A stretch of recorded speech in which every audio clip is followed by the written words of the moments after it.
No. I know. You may be seated. Matt, Lindsay, we're gathered here today for what is really just a celebration of your love for one another. And love has been defined many different ways, but one of my favorite definitions says this of love. It says that love is patient and love is kind. It doesn't envy, it doesn't boast, it's not proud, it's not rude, it's not self-seeking. It's not easily angered, and it keeps no record of wrongs.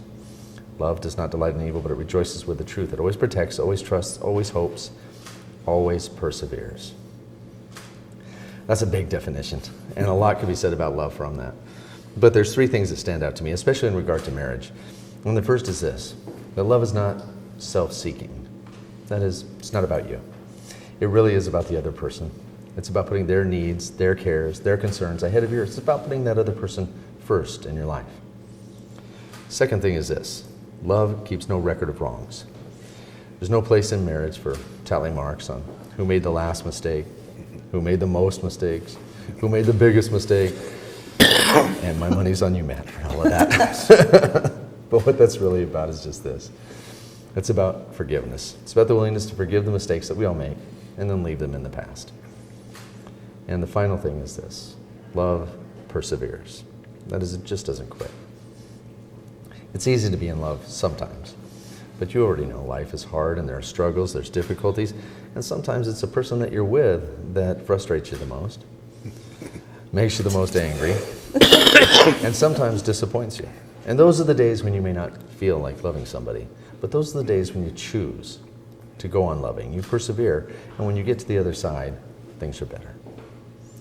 And I believe that when two people bring that kind of love into a relationship, that kind of love that's willing to put the other person first, the kind of love that's willing to forgive and let go, the kind of love that's willing to say, no matter what happens in life, no matter what struggles we face, no matter how difficult it gets, we'll do it together.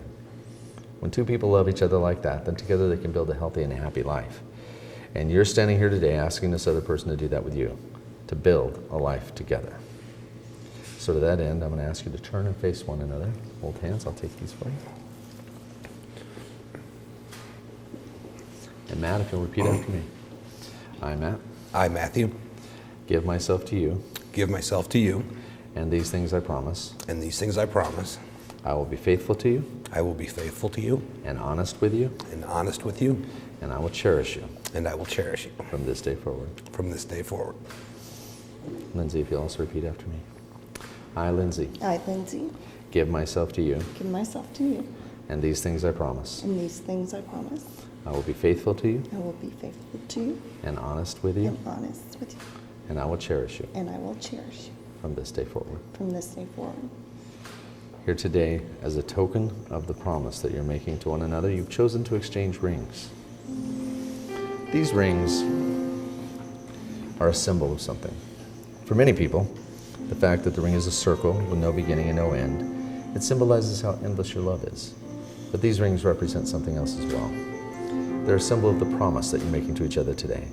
It's a promise to love, to honor, to cherish, to always keep that other person at the very center of your heart, and to never let anyone or anything come between you. So with that in mind, if you'll take these bands and repeat after me as you place them on her finger. With this ring, with this ring, I give you my love. I give you my love. And my promise. And my promise.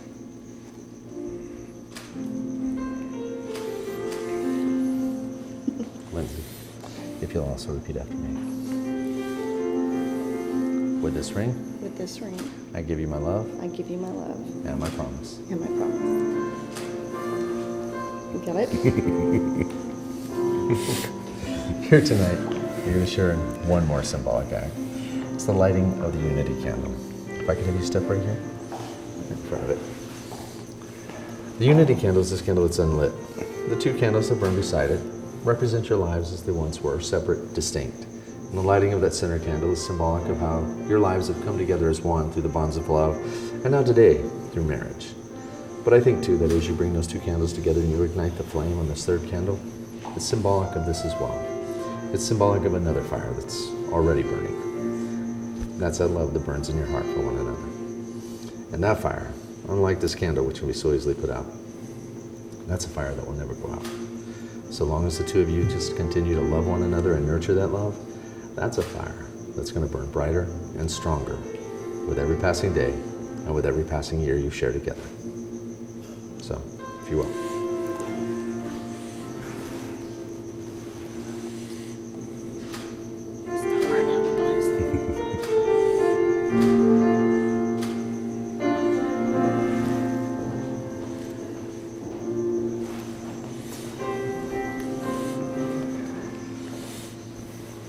Matthew, Lindsay, you can get a little closer.